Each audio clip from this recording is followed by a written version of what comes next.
بسم اللہ الرحمن الرحیم۔ السلام علیکم ورحمۃ اللہ وبرکاتہ۔ دوستو، امید ہے کہ آپ سب خیر و عافیت سے ہوگے۔ میرے عزیز ساتھیوں، دعوت و تبلیغ کے تعلق سے جو ویڈیو کی سیریز میں نے شروع کی ہے، اس سیریز میں سے آپ حضرات کی خدمت میں آج دوسرا ویڈیو پیش کر رہا ہوں۔ اس ویڈیو میں میرے عزیز ساتھیوں ہم بات کریں گے کہ دعوت و تبلیغ کا کام کرنے کے لیے علماء نے کس قدر تاکید کی ہے اور علماء نے دعوت و تبلیغ کے کام کی کس قدر تعریف فرمائی ہے۔ میرے عزیز ساتھیوں، علماء فرماتے ہیں موجودہ دور میں دینی خدمات میں ایک وہ طریقہ بھی شامل ہے جس کو حضرت اقدس مولانا الیاس صاحب رحمۃ اللہ علیہ نے شروع فرمایا تھا۔ حضرت مولانا الیاس صاحب رحمۃ اللہ علیہ جید عالم اور ولی کامل تھے۔ آپ اپنے زمانے کے بزرگوں کی نظر میں قابل قدر تھے۔ حضرت مولانا منظور نعمانی رحمۃ اللہ علیہ نے لکھا ہے، مجھے یہ کہنے میں کوئی مبالغہ محسوس نہیں ہوتا کہ مولانا خود اس 14ویں صدی میں قرن اول کے خزانہ عامرہ کے ایک موتی تھے۔ حضرت مولانا الیاس اور ان کی دینی خدمت، صفحہ نمبر 38 کھول کے دیکھیں، یہ بات آپ کو مل جائے گی۔ مفکر اسلام حضرت مولانا علی میاں ندوی رحمۃ اللہ علیہ تحریر فرماتے ہیں، حضرت مولانا الیاس صاحب رحمۃ اللہ علیہ میں ابتدا سے صحابہ اکرام رضی اللہ عنہ کی والہانہ شان اور ان کی دینی بے قراری کی ایک جھلک تھی، جس کو دیکھ کر شیخ الہند حضرت مولانا محمود حسن صاحب رحمۃ اللہ علیہ فرمایا کرتے تھے کہ میں جب مولوی الیاس رحمۃ اللہ علیہ کو دیکھتا ہوں تو مجھے صحابہ رضی اللہ عنہ یاد آ جاتے ہیں۔ حضرت مولانا الیاس اور ان کی دین خدمت، صفحہ نمبر 49 کھول کے دیکھیں، آپ کو یہ بات بھی مل جائے گی۔ دعوت و تبلیغ کے لیے جو طریقہ انہوں نے رائج کیا، اس کا منشا صرف امت کا درد و غم اور للہیت تھا۔ ان کے اخلاص پر کسی قسم کی ملاوٹ کا شک کرنے کی گنجائش نہیں ہے۔ جس طریقے سے آپ نے کام شروع کیا وہ شریعت کے دائرے میں تھا۔ علماء اکرام کی رہبری اور ان کے مشوروں کے ساتھ کام کو جاری رکھا۔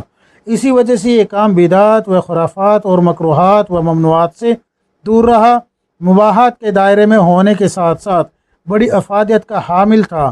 اس مبارک کام کے ذریعے بہت سے ایسے لوگ بھی دین کی طرف متوجہ ہوئے جن کے لیے اس کام کے علاوہ اور کوئی کام توبہ کا ذریعہ نظر نہیں آیا۔ اس کی تائید میں اور اس کی تعریف میں کئی علماء کی تحریریں ہیں۔ مثلا شیخ الحدیث حضرت مولانا عبدالحق صاحب رحمۃ اللہ علیہ فرماتے ہیں، تبلیغی جماعت فی زمانہ ایک فعال دینی جماعت ہے۔ اس کی ہر کوشش خلق خدا کو راہ راست پر لانے کے لیے ہے۔ چند صفحات کے بعد لکھتے ہیں، تبلیغی جماعت کا طریقہ کار کوئی انوکھا نہیں ہے، بلکہ سلف صالحین اور دور صحابہ میں اس طرز کی مثالیں موجود ہیں۔ فتاوی حقانیہ جلد نمبر 2 صفحہ نمبر 441 442 کھول کے دیکھیں، یہ بات بھی آپ کو مل جائے گی۔ حکیم الامت حضرت مولانا اشرف علی تھانوی رحمۃ اللہ علیہ فرماتے ہیں، مولانا الیاس رحمۃ اللہ علیہ نے نا امیدی کو امید سے بدل دیا۔ مولانا الیاس اور ان کی دینی دعوت، صفحہ نمبر 112 کھول کے دیکھیں، یہ بات بھی آپ کو مل جائے گی۔ مزید یہ کہا، حضرت مولانا اشرف علی تھانوی رحمۃ اللہ علیہ نے مزید یہ فرمایا کہ کسی کو یہ دیکھنا ہو کہ حضرات صحابہ اکرام رضی اللہ عنہ کیسے تھے تو ان لوگوں کو دیکھ لو، یعنی دعوت و تبلیغ والوں کو دیکھ لو۔ دعوت و تبلیغ کے پیغمبرانہ اصول، صفحہ نمبر 129 کھول کے دیکھیں، یہ بات بھی آپ کو مل جائے گی۔ حضرت مفتی یوسف صاحب لدھیانوی رحمۃ اللہ علیہ لکھتے ہیں، جماعت کے بارے میں آپ نے صحیح لکھا ہے، اچھے لوگ ہیں، ان کی نقل و حرکت کی برکت سے اللہ تعالیٰ نے ہزاروں انسانوں کی زندگیاں بدل دی ہیں، اس لیے ان لوگوں کے ساتھ جتنا وقت گزرے سعادت ہے۔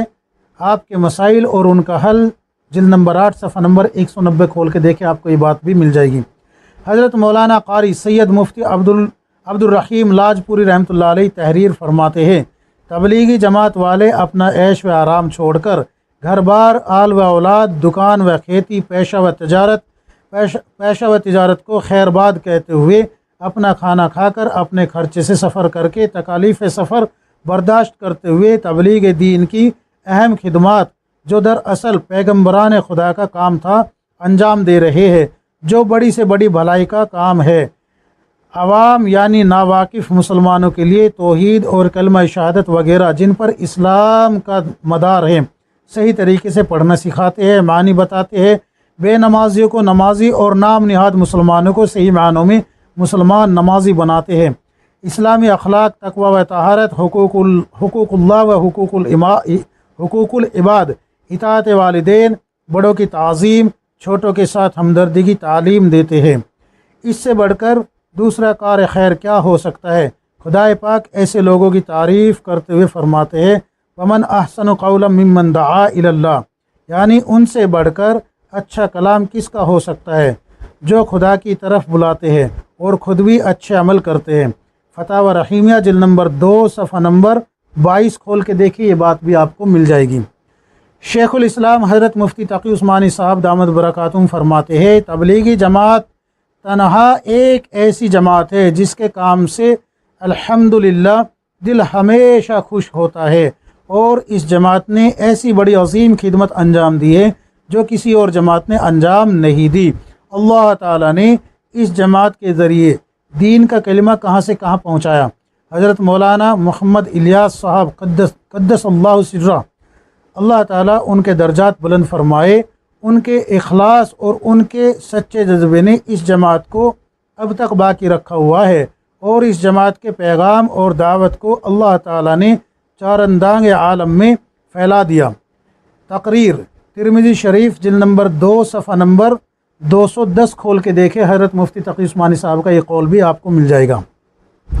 حضرت مفتی سعید احمد صاحب پالنپوری رحمۃ اللہ علیہ تحریر فرماتے ہیں موجودہ طریقہ تبلیغ و تعلیم بالغان کی ایک صورت ہے جو نہایت مفید ہے۔ فتاوی قاسمیہ دعوت و تبلیغ سے متعلق چند سوالات اور دارالعلوم دیوبند کی طرف سے اہم اور مدلل جوابات، صفحہ نمبر 4 جلد نمبر 4 صفحہ نمبر 332 کھول کے دیکھیے، یہ بات بھی آپ کو مل جائے گی۔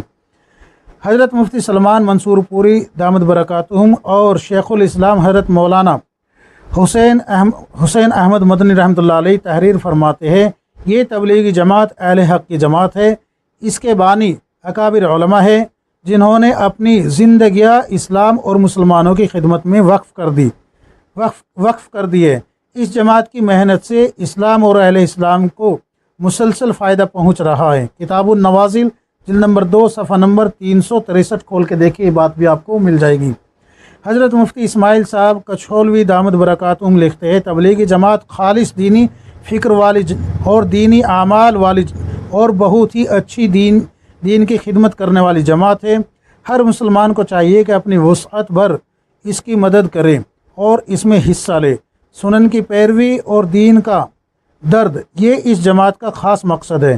جماعت کے اکابر نے قرآن و حدیث اور فراست باطنی سے جو اصول مقرر کیے ہیں ان کے مطابق عمل کیا جائے تو انشاءاللہ فائدہ ہی فائدہ ہوگا۔